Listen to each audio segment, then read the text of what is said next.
Yom Tov, good day. This is Stephen Bruck. You're at Messianic Moment Ministries website. Thank you for being here, and I hope you're having a great day so far.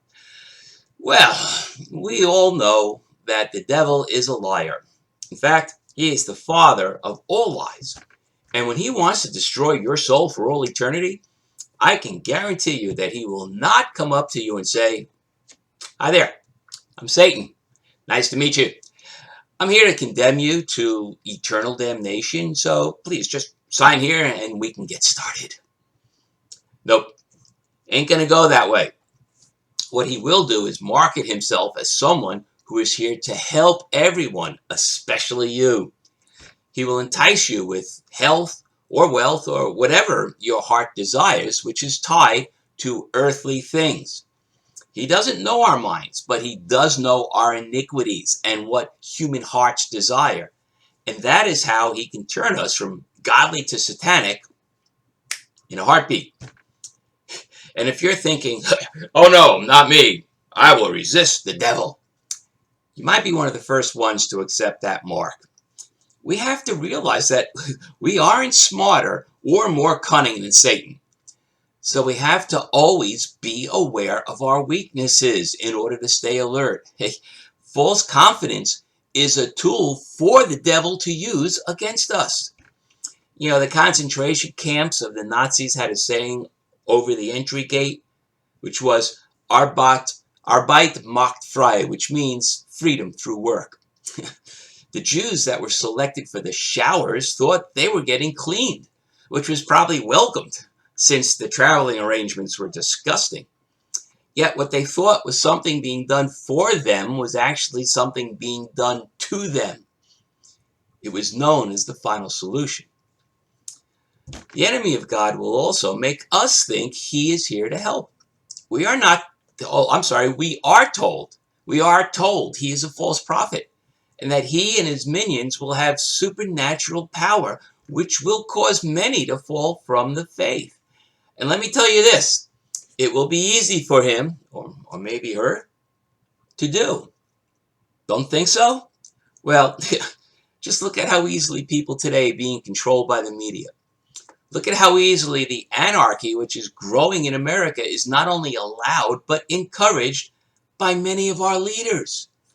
Look at the level of deep-seated resentment there still is between the races. Now, I believe the really racist people of whatever color are the minority.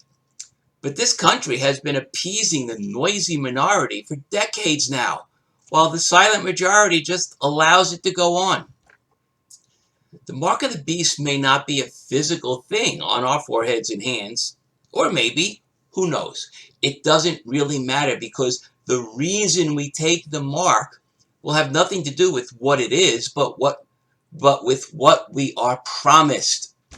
We will be promised peace, racial equality, subsistence payments, free health care, and any number of earthly things that appeal to our financial and emotional senses. There are some saying wearing a face mask is like accepting the mark of the beast. Well, I think that is a little over the top. But there's something to what they say regarding accepting something we are told to do without taking the time to verify whether or not it is really effective or even necessary. The current pandemic is more dangerous than just catching a sickness. The real danger is how easily people are being frightened and how polarizing the effect has been on the populace. There's no middle ground. There's no acceptance of individual rights. We are being told, wear a face mask to protect others, which appeals to our desire to help each other, when it may be that all we are really doing is learning how to do what we are told to do. I'm not talking about whether or not wearing a mask is good or bad. Really, I'm talking about people being controlled by fear and falling for a line that says, "Oh, do this to show you care." You know what? No one really cares. Or they would have been wearing masks long before COVID-19. Any flu or even a common cold is potentially deadly to this high-risk group.